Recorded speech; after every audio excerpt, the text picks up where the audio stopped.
রাজ্যপাল সিভি আনন্দ বোসের বিরুদ্ধে ফের অভিযোগ তৃণমূলের। রাজ্যপালের বুকে বিজেপির লোগো, অভিযোগ তৃণমূলের। রাজ্যপালের এমন আচরণ অগণতান্ত্রিক, অভিযোগ তৃণমূলের। আর এই অভিযোগে নির্বাচন কমিশনের দ্বারস্থ হয়েছে তৃণমূল কংগ্রেস। রাজ্যপালের চেয়ার আঁকড়ে বিজেপির হয়ে প্রচারের অভিযোগে ব্যবস্থা গ্রহণের আর্জি তৃণমূলের।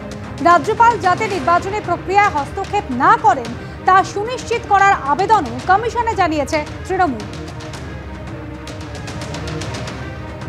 দেবের বিরুদ্ধে সোশ্যাল মিডিয়ায় তথ্য দিয়ে চাঞ্চল্যকর অভিযোগ করলেন শুভেন্দু অধিকারী। 2016 সালে এনামুল হকের ভাইয়ের থেকে 2 দফায় 50 লক্ষ টাকা নিয়েছেন দেব। দেবকে ঘড়ি এবং মোবাইল দেওয়ার কথা উল্লেখ এনামুলের ডায়েরিতে। দেবকে স্বীকার করতে হবে সিনেমা করতে গরু পাচারের টাকা নিয়েছিলেন। ইডি জিজ্ঞাসাবাদ শুরু করার পর টাকা ফেরত দিয়েছেন দেব। মহামৈত্র যা করেছিলেন দেবও তাই করেছেন।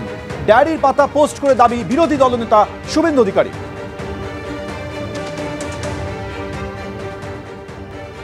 দেবের বিরুদ্ধে টুইট করেছেন, দেবকে নিয়ে টুইট। টাকা নিয়েছিল, বলেছিল আমি টাকা নিইনি, এনামুলের কাছ থেকে টাকা নিয়েছিল, আমি ডকুমেন্ট দিই। এটা কি টুইট? ওই এনামুলের কাছ থেকে টাকা নিয়েছিল, এনামুলের ভাই পিন্টু, ওর অ্যাকাউন্টে টাকা গেছিল। অ্যাগ্রোটেক যেটা রয়েছে ওর অ্যাকাউন্টে টাকা গেছে 25-50 লক্ষ টাকা 16 সালে। টুইটে জাস্ট তথ্যগুলো তুলে ধরেছেন, কিছু ব্যাখ্যা লেখেন না, ব্যাখ্যা লেখার দরকার নেই। সবাই জানে 8 বার ইডি ডেকেছে, 3 বার গেছে, 2 বার সিবিআই ডেকেছে, 1 বার গেছে। ওকে স্বীকার করতে হবে আমি টাকা নিয়েছিলাম, গরু পাচারের টাকা, সিনেমা করেছি। পরে ইডি আমাকে কোশ্চেন করতে টাকা ফেরত দিয়েছে। তা আপনার হাতের ঘড়িটা আমি ছিনিয়ে নেব, তারপরে আপনি যখন থানায় এফআইআর করবেন আমি তখন আপনার বাড়িতে ঘড়িটা ফিরিয়ে দেব। আমি ঘাটালের লোককে বলবো এরকম চোর, অসৎ, অপদার্থ তৃণমূলের প্রার্থীকে ভোট দেবেন না।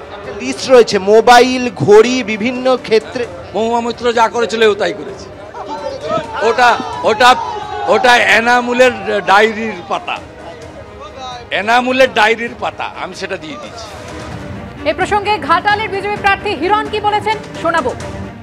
মাননীয় অভিনেতা প্রাক্তন সাংসদ আমাকে আপনার চ্যানেলে বসে একটা কথা বলেছিল, আপনাদের চ্যানেলেতে বসে, যে আমি যদি প্রমাণ করতে পারি যে উনি এনামুল হকের কাছ থেকে টাকা নিয়েছেন তাহলে উনি সিনেমা ইন্ডাস্ট্রি ছেড়ে দেবেন, আর যদি প্রমাণ করতে না পারি তাহলে আমাকে রাজনীতি ছাড়তে হবে। এটা ছিল ওনার ওপেন চ্যালেঞ্জ। আর আমি বলেছিলাম ওনাকে যে একদিন না একদিন আপনার মুখ এবং মুখোশ দুটো আজ আলাদা, সেটা বাংলার মানুষ জানতে পারবেন। আজকে শুভেন্দুবাবু যে পোস্টটা করেছেন এখানে পরিষ্কার দেখুন লেখা আছে দেব ভেঞ্চার্স প্রাইভেট লিমিটেড, মানে এটা 1 থেকে 31 পাতা ছিল, তো 31 পাতার রিপোর্ট উনি যে লেজার যে ইডিতে জমা করেছিলেন সেখানে 1 নম্বর পাতাতে আছে দেখুন ভেঞ্চার্স, ওই দেবটা উড়ে গেছে দেখা যাচ্ছে না, ভেঞ্চার্স প্রাইভেট লিমিটেড।